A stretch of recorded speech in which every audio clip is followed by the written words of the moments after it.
Hola, ¿qué tal? Bienvenidos a Alemania con acento, el programa de entrevistas de DW Deutsche Welle. Este es el espacio de latinoamericanos que viven en Europa y aquí en este programa, en Alemania con acento, nos cuentan sus historias, su historia.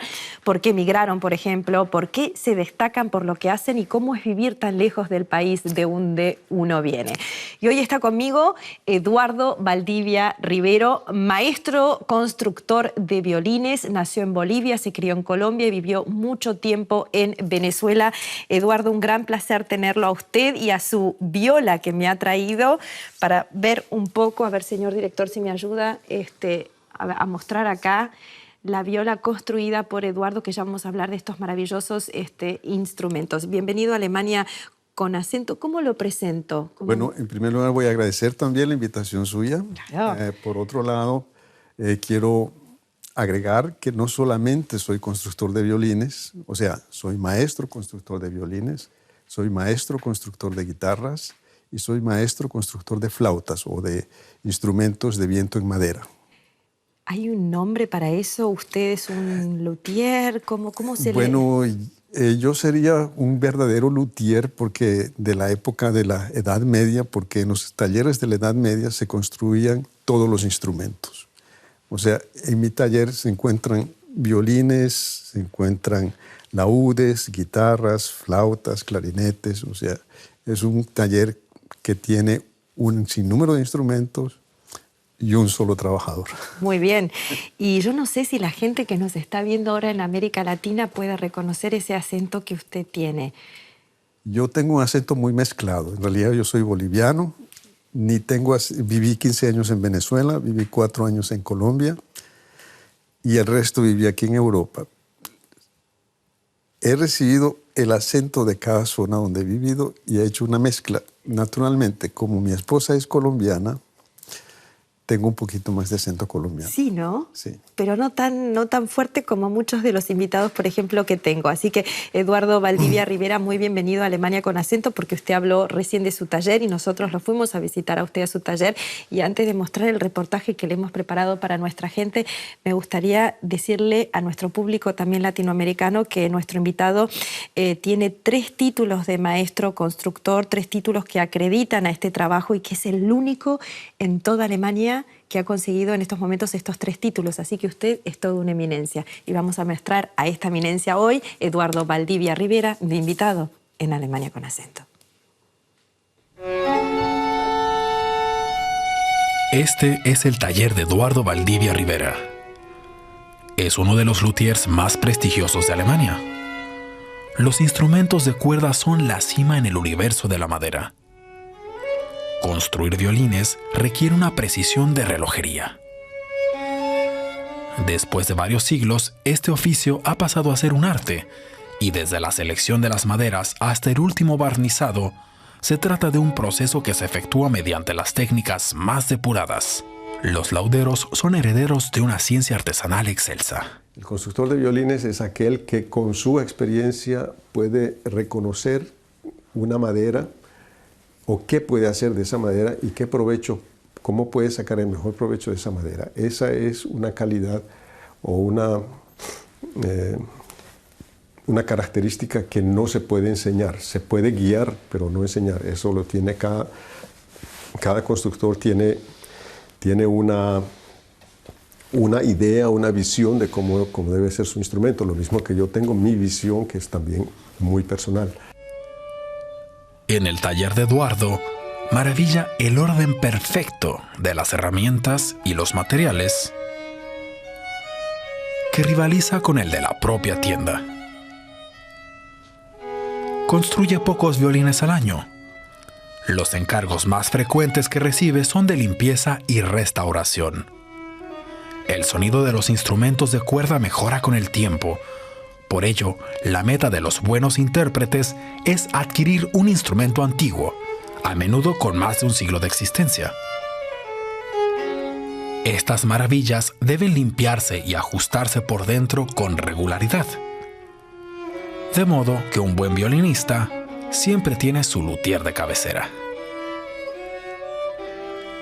Desde que nació el mito de los violines Stradivarius, ha surgido un halo casi esotérico alrededor de los secretos de los luteros para conseguir el sonido perfecto.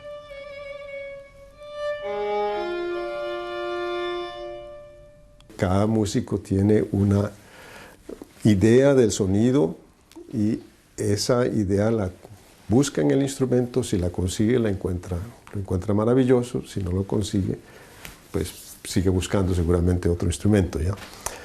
Pero la perfección, yo creo que el violín es uno de los instrumentos que ha llegado a su madurez, tanto en sonido como en construcción. Eduardo hace realidad el sueño de los más exigentes violinistas del mundo. Con su arte, pone entre las manos de los músicos una herramienta perfecta para el arte.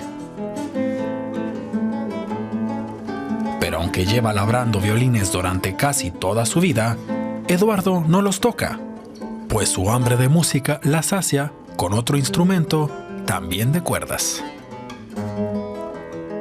Y aquí lo tenemos, lo ven a Eduardo Valdivia Rivera, que es mi invitado en Alemania con acento boliviano, maestro constructor de violines. Y se podría decir que es usted toda una eminencia en este país, porque claro, yo recién lo dije al principio del reportaje, que para ser maestro constructor de violines uno necesita como 3 títulos. Y usted en estos momentos es el único en Alemania que tiene estos 3 títulos. ¿Qué títulos son para este país muy importantes? Bueno, en Alemania sí, eso fue la garantía de la calidad de los productos que hacía Alemania, tener el título de maestro, porque nadie que no tuviera título de maestro podía trabajar en su profesión. El título de maestro es todavía un estudio que se hace después de haber hecho el título de constructor, viene el título de maestro y naturalmente no puedo decir que me considere una eminencia, o sea, hay muchas eminencias en cada espacio. O sea, yo trato de hacer mis cosas bien hechas, lo mejor que pueda, pero el que me considere una eminencia no es porque me considero yo. Tiene muchísimos pedidos de todas partes de Alemania y me atrevo a decir de todas partes del mundo porque también tiene clientes en Latinoamérica. ¿Qué le piden? Pues normalmente me piden guitarras. Latinoamérica es un continente donde la guitarra es prácticamente un instrumento folclórico desde México hasta Chile, ¿ya? O sea, el violín naturalmente es un instrumento que en este momento sí se están creando nuevas orquestas y está cogiendo un auge nuevo que casualmente estoy intentando también tener contacto con gente en Colombia y en Venezuela que tienen orquestas juveniles muy importantes. Eduardo, cuénteme, usted trajo una viola. A ver, sí. La puedo agarrar con mucha sutileza porque yo sé que esta viola... ¿Por qué me trajo una viola y no un violín? Y cuénteme la diferencia entre la viola y el violín, porque fuera de cámara usted me estaba diciendo que, y lo dijo también en el reportaje, que el violín es lo más cercano a la perfección musical. En cambio, la viola es quizás el instrumento más infeliz que hay. Bueno, se llama el instrumento infeliz. La viola es el instrumento infeliz porque la viola, mientras más grande sea, suena mejor. O sea, el cuerpo, mientras más grande sea, suena mejor, pero es más difícil de tocarla por el hecho de ser muy grande. Y mientras más pequeña sea, no suena tan bien como una grande, pero es mucho más fácil de tocarla. Entonces, naturalmente, se ha intentado conseguir un término medio, que el instrumento ni sea tan grande, pero que suene como uno bien grande, ¿ya? Entonces, este instrumento sí es un instrumento muy especial. Es el instrumento que hice para mi examen de maestría. Y la característica de ese instrumento es que, siendo pequeño, tiene un tiro de cuerdas mucho más largo que equivale a un instrumento mucho más grande. Eso fue a raíz de que, investigando los instrumentos de arco, encontré esa problemática de la viola y para mí fue un desafío hacer este instrumento. ¿Cuánto tarda, por ejemplo, para hacer un instrumento? Bueno, no quizás esto, que es algo muy especial, pero por ejemplo, cuando viene un cliente y le pide un violín. Bueno, Naturalmente, para hacer un violín desde el inicio hasta el final se requiere más o menos de 2 meses y medio hasta 3 meses. Está bien. Y es importante entender, por ejemplo, hablar con el cliente para entender lo que el cliente quiere, o un violín es un violín, hecho por don Eduardo Valdivia Rivera. Por lo general, cuando viene un cliente al taller es porque ya conoce el instrumento, ¿ya? O sea, ya tiene referencias del trabajo de uno, entonces viene y preguntan o hacen el encargo. Y usted dijo en el reportaje que, claro, que cada constructor de instrumentos tiene su característica especial. ¿Cuál es la suya, Eduardo? ¿Cuál es la suya donde usted dice, ahí yo soy realmente muy bueno? Dígamelo. Mi característica se puede decir que es compatible con mi carácter. Yo busco siempre un sonido cálido, un sonido agradable. Pues seguramente yo intento también buscar esa calidez, ser agradable, pero eso lo tiene que juzgar los demás. ¿Le puedo hacer una pregunta? ¿Cuándo comienza usted a tener la sensibilidad del instrumento que va a obtener? Porque ya yo me imagino, lo veíamos también en el reportaje, o un reportaje anterior que yo había visto sobre usted, cuando usted decía que, por ejemplo, la madera, ya tener la madera para elegir el instrumento es una madera que tiene historia, puede tener entre 100 y 500 años. O sea, ¿cuándo empieza esa sensibilidad para construir el instrumento? Bueno, la madera naturalmente para instrumentos se hace de árboles viejos, y los árboles pueden ser hasta de 1500 y 3500 años de edad. O sea, impresionante. ¿ya? Impresionante. O sea, significa de que en el momento en que uno agarra un pedazo de madera, está agarrando un material que tiene un desarrollo, se puede decir, de por lo menos 500 años o 350 años.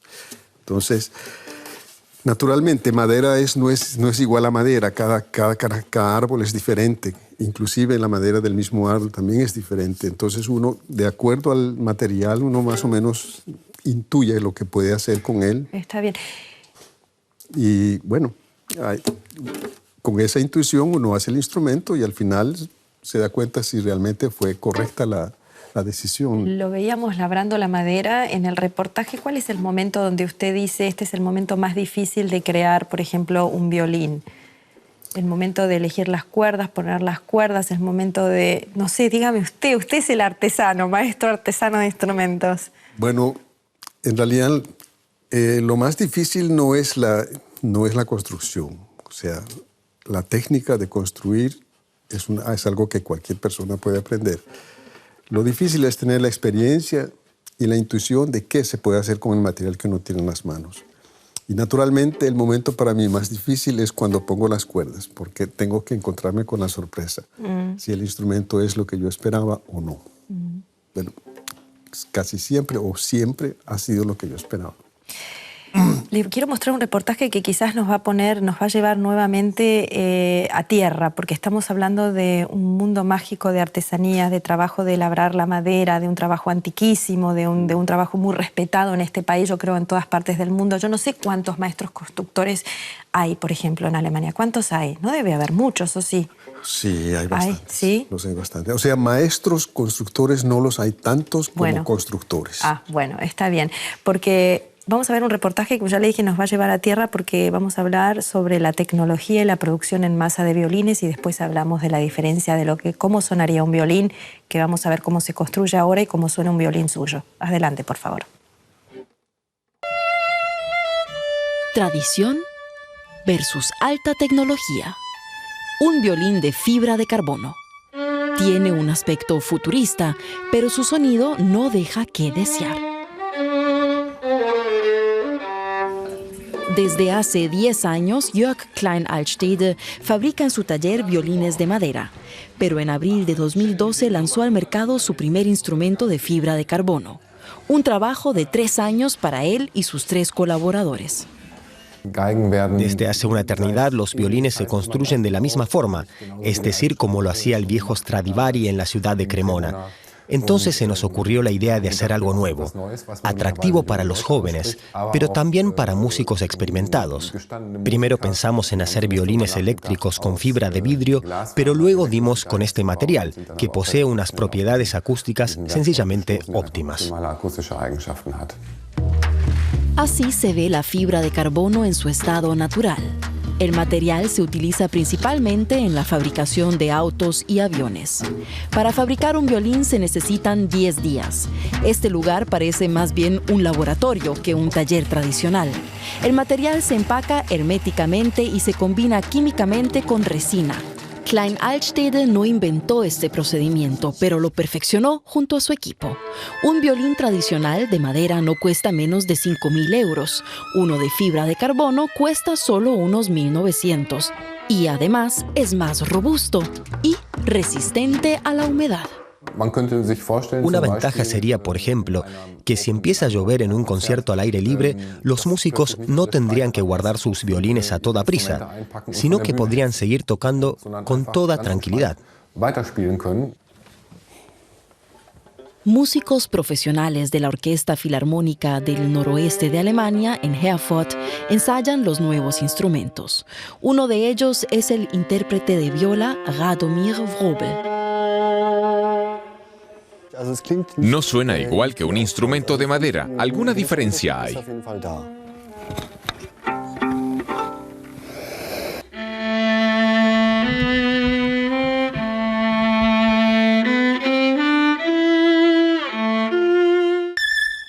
También la violinista Olivia Loja probó el violín de fibra de carbono, bajo el escrutinio crítico de sus colegas.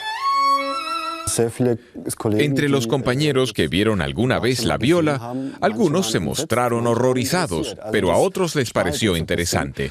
Hubo división de opiniones. Yo, personalmente, no tendría problemas en utilizar el instrumento en un concierto de una banda de pop con acompañamiento de cuarteto. Y aunque ninguno cambiaría su confiable instrumento de madera por un violín de carbono, la evaluación es favorable. Y el que quiera también se podrá bañar con su violín de carbono. Eduardo Valdivia Rivera es mi invitado en Alemania con acento, maestro constructor de violines. Lo que ustedes están viendo en estos momentos es una viola construida por él, que nos la trajo para ver qué tipo de trabajo él hace, y el reportaje que recién estamos viendo, yo creo que es totalmente lo contrario de lo que es la tradición que usted promueve. Me contaba antes que para hacer un violín uno necesita de 2 a 3 meses, acá se necesitan 10 días.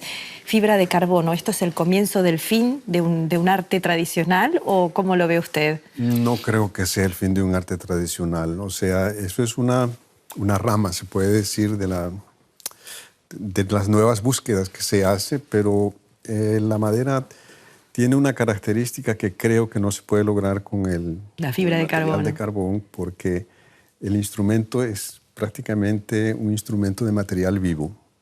El instrumento se desarrolla con el tiempo, o sea, va mejorando el sonido. Es un instrumento que si se lo deja de tocar se duerme o pierde sonido, pero para despertarlo hay que volverlo a tocar. O sea, esa situación, por ejemplo, no se viviría o no se vería en los instrumentos de fibra de carbón. Por otro lado, la madera tiene un sonido muy particular y la calidez que tiene la madera no creo que la sustituyan con otro material sintético. Eduardo, dígame, ¿usted tiene contacto, por ejemplo, con otros maestros constructores de violines? También es guitarrero, hace guitarras, nos dijo al principio de la entrevista, que vienen, por ejemplo, de Sudamérica. Usted estudió acá esta maestría. ¿Hay una diferencia entre, por ejemplo, maestros constructores sudamericanos y suyo, porque quizás tiene una educación o un poco quizás más europea o diferente a sus colegas en América Latina? ¿Ve visible esa diferencia? Sin duda, la construcción de instrumentos en Latinoamérica ha sido muy artesanal. Aquí existe, se puede decir, una tradición de construcción, sobre todo para el violín, de 400, 500 años. Y se mantiene todavía. Lo están llamando por teléfono. No me diga que dejó el teléfono prendido a ver si es un cliente. Solo eso se lo perdono. No, siga. Bueno, entonces, la cuestión es la siguiente.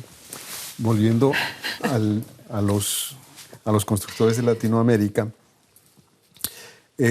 hay muchos españoles que sí emigraron después de la Guerra Civil Española a Latinoamérica, que llevaron no solamente la técnica de tocar el instrumento, sino también la técnica de construir guitarras. El señor que me ayudó a mí a construir guitarras fue un español que todavía vive, Ramón Blanco, vive en Venezuela, y se puede decir que fue mi maestro, porque, o sea, le digo mi maestro porque él fue que me ayudó y con él fue que, con su ayuda, empecé a construir instrumentos. ¿Ha tenido alguna vez un Stradivarius en la mano?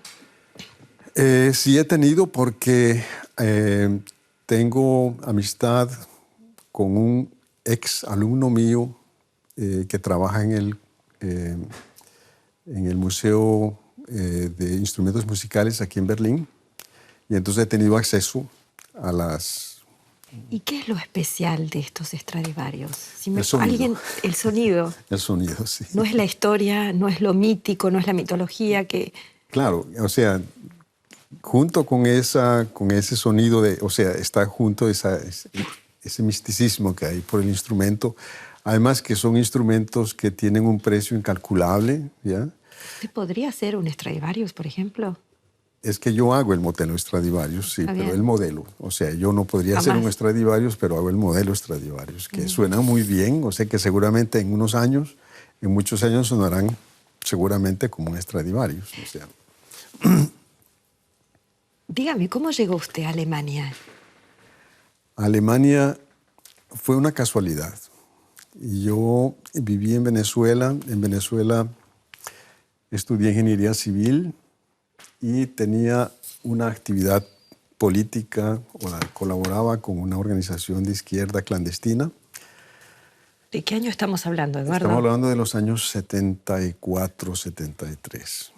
Y en esta época descubrieron mi apartamento donde detuvieron a este señor, un señor cabecilla de la organización, y a mí me tocó desaparecer.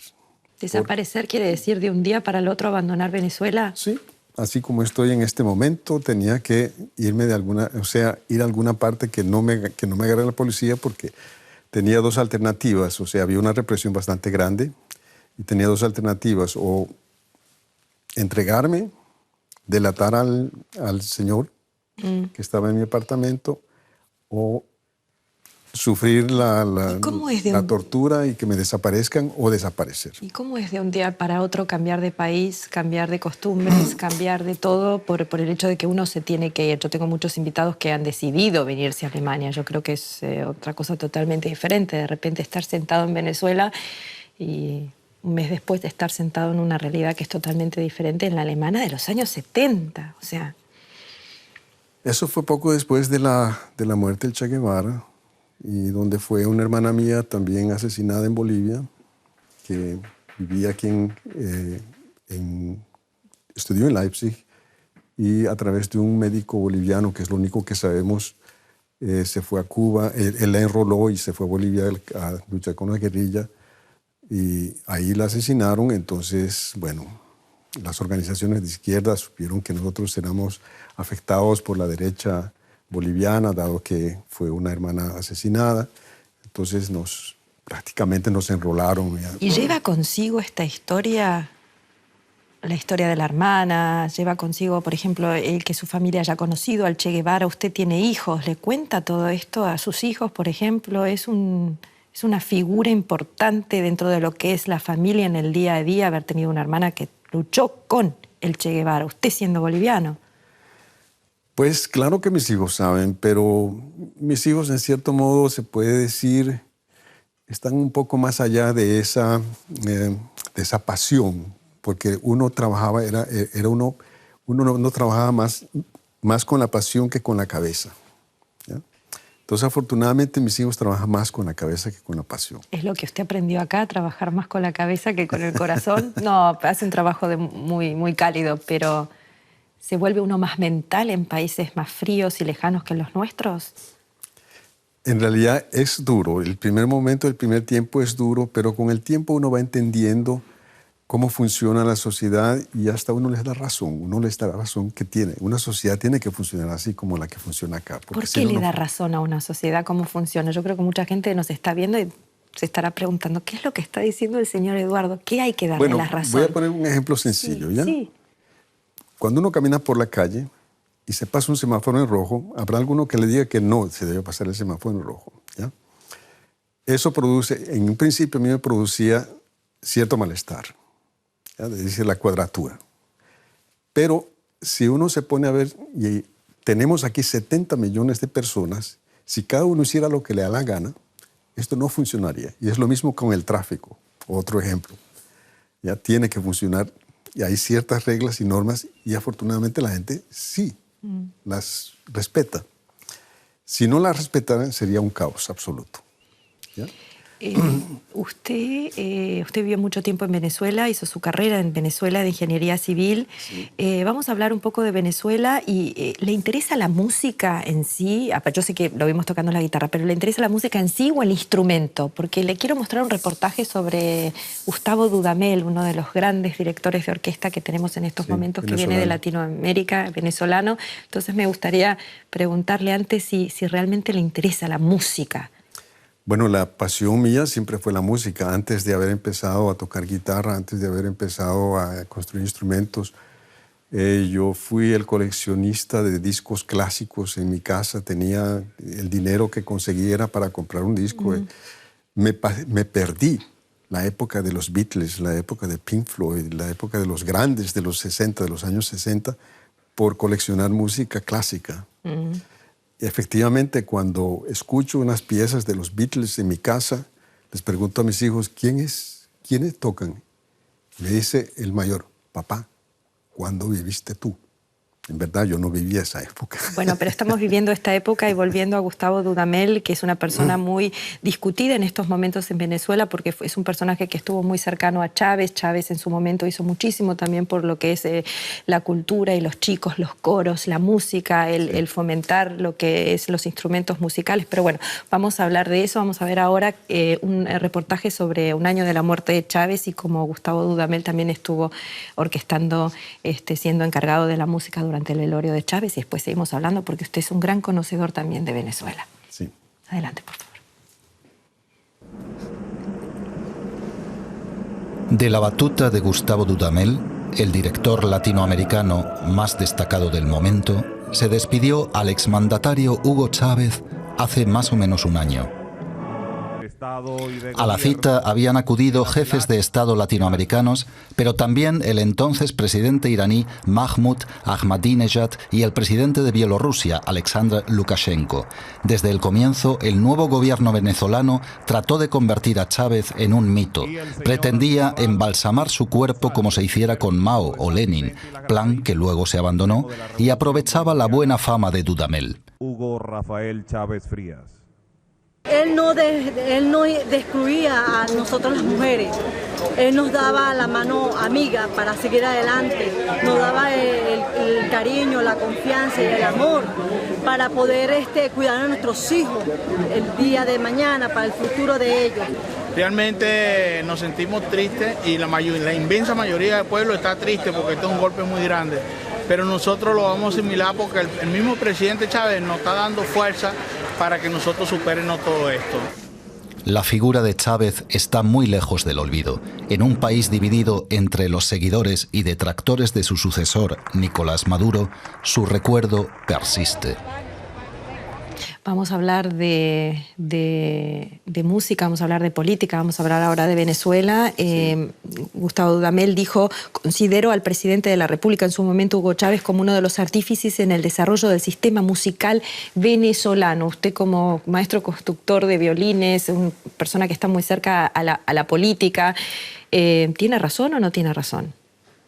Bueno, ese es su concepto. Sin duda, al principio, cuando subió Chávez al poder, era un personaje que ofrecía cambios positivos para toda la población venezolana, pero se fue radicalizando en una dirección que se puede decir dirigida más que todo por Cuba.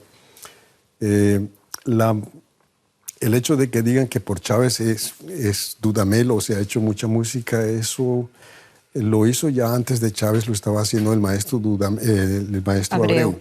Yo tengo muchos amigos que dicen que si no fuese por el cambio de Chávez, un pequeño ejemplo de lo que hizo, esta gente de escasos recursos no había podido tener, por ejemplo, acceso a violines, a la guitarra, a los coros, a la música clásica, que era una cosa solamente para extendidos, para la oligarquía o para la gente de clase media alta. Por eso le pregunto.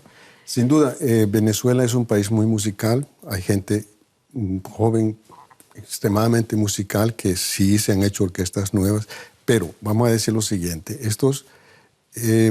así como Cuba, también Venezuela tenía intención de mostrar algo hacia afuera, y eso fue la música, ¿ya? Y teniendo buenos músicos,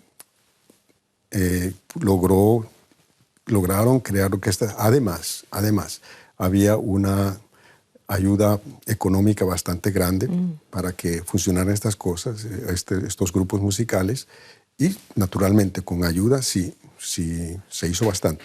Usted se tuvo que escapar del país de Venezuela por ser una persona de izquierda perseguido en los años 70. Venezuela hace muchos años que está teniendo un gobierno de izquierda. Usted tendría que estar contento con el chavismo. Todo lo contrario.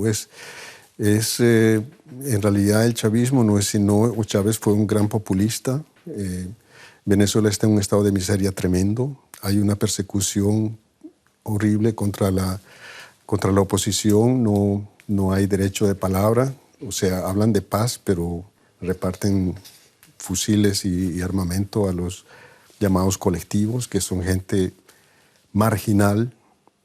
O sea, en realidad, si se puede decir, Venezuela está viviendo una oclocracia, donde la marginalidad es la que gobierna el país. Y el gobierno se apoya precisamente en esa marginalidad. Actualmente, por ejemplo, no se puede, la gente no ha podido, los universitarios no pueden, o nadie puede salir en este momento a manifestar, porque precisamente los marginales, los colectivos que son marginales, armados, no permiten, y han matado mucha gente, y ayudados también, colaborados con la policía. Y esta policía y estos militares están asesorados por militares y especialistas cubanos. ¿Cuál es la solución para Venezuela, señor? La solución para Venezuela, le puedo decir que la independencia de poderes. Una, porque no existe independencia de poderes.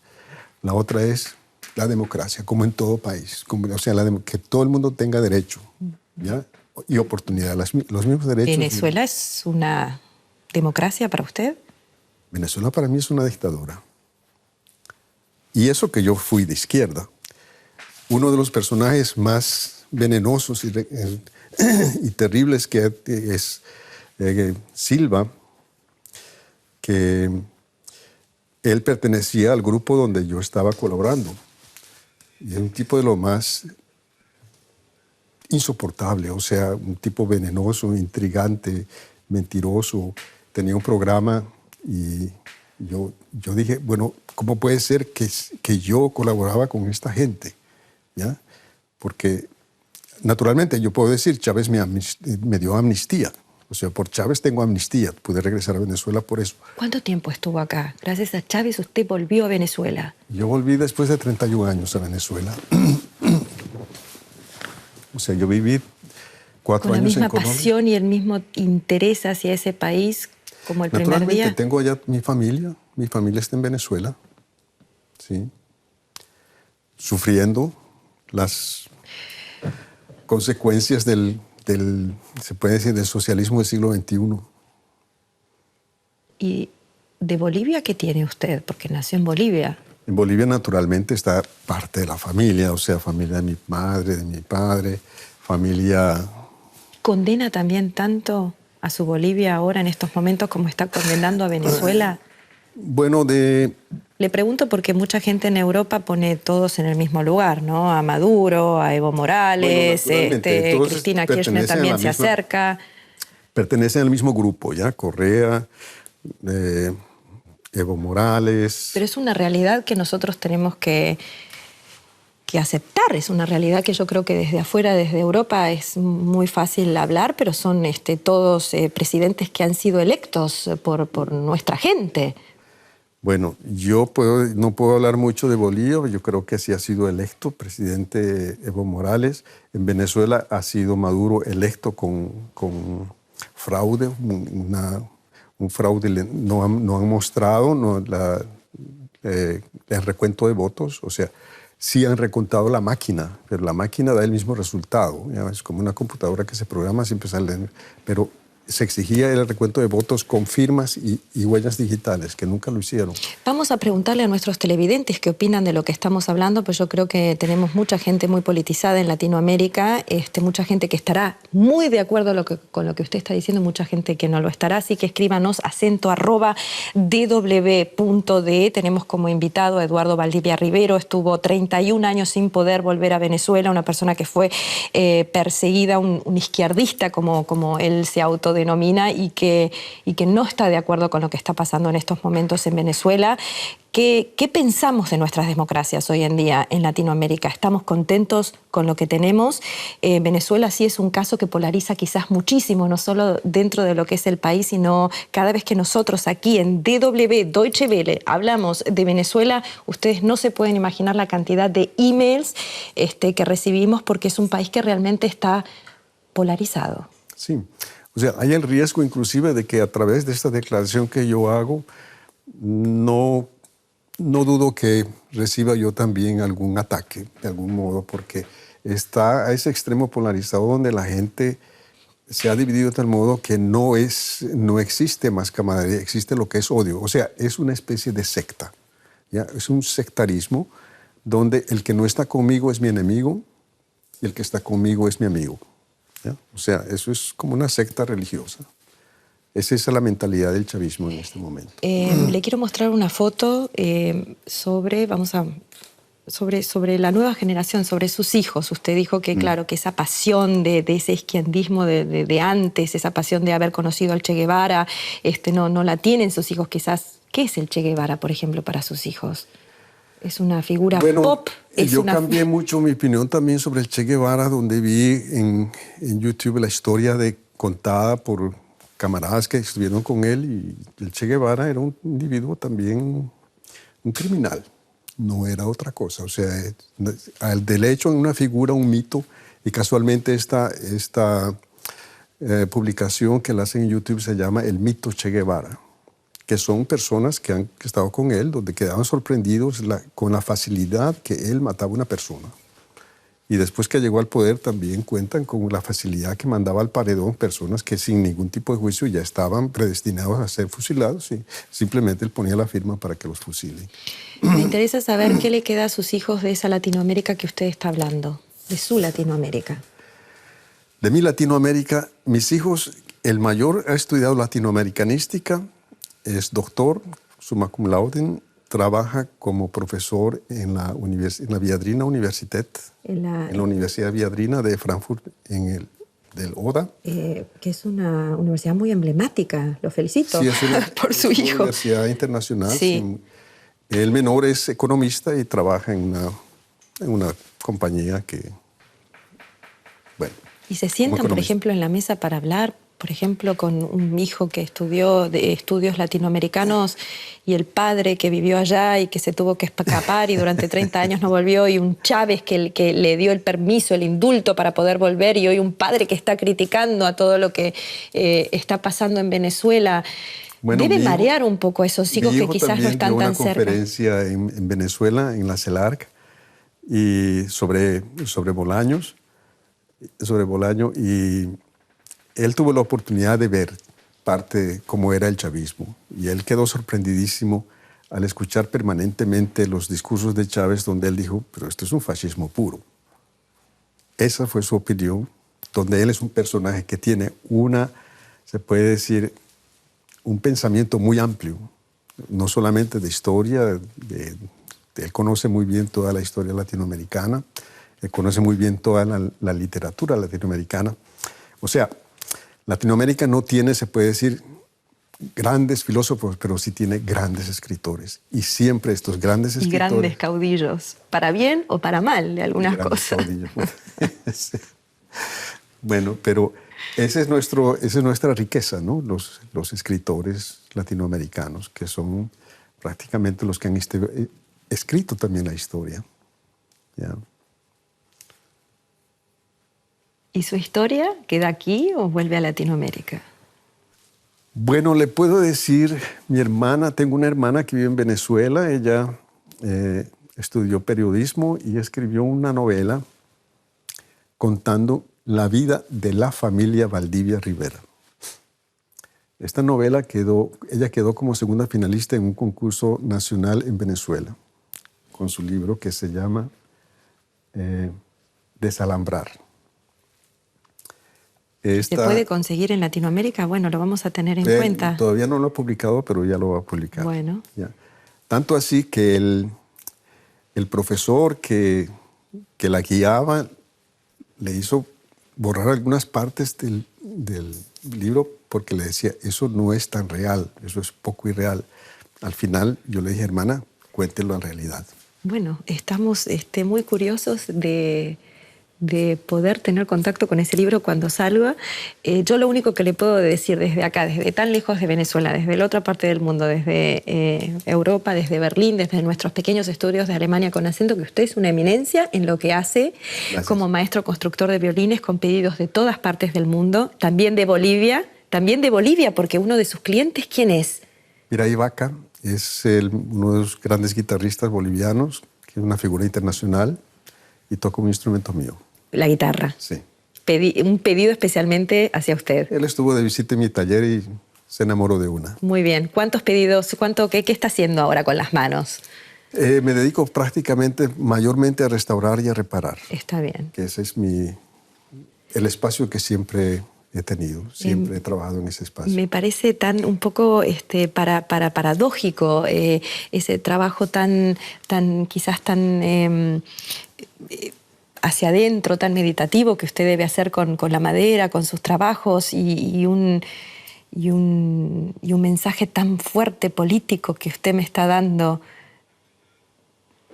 Bueno, el trabajo en sí como trabajo es muy divertido, uno se concentra y se olvida del tiempo, eso es cierto. Eso es bueno, es una buena meditación, Eduardo? Ya. Pero por otro lado, lo más importante son los músicos que queden conformes con lo que uno ha hecho. Muchas gracias por estar aquí con nosotros y a ustedes muchas gracias por estar viendo Alemania con acento con un invitado más la semana que viene. Gracias, Eduardo Valdivia Rivero. Igualmente, muchas gracias.